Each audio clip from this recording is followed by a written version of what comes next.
素食店门口成了这副模样。 一大块铁皮就倒在门口，下方压着好几辆机车。有车主回到现场，发现4周左右的机车都被压倒，只剩自己的逃过一劫。就是来的时候发现大家都倒了，然后只有我们的立着这样，觉得很幸运啊，很幸运，就只有我们的立着。根据了解，这是一块广告看板，不敌强风被吹垮，不止砸中好几辆机车，连素食店的门口也遭殃。 大门口玻璃被砸破，店家只能初步清理应急。幸好这起意外没有无辜车主或是用餐的民众受到波及，但台风的威力，台东居民实在很有感。其实在家里听到蛮多玻璃的声音，然后很多家里都有漏水。海葵台风虽然已经出海，但强风豪雨持续，对东台湾带来冲击。都兰村3号晚间一片漆黑。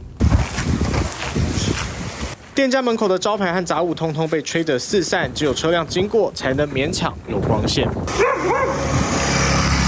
马路上也满是杂物，还有被吹断的树枝，人车经过都得放慢速度。持续没电，都兰村居民生活也受到困扰，只希望可以尽快复电。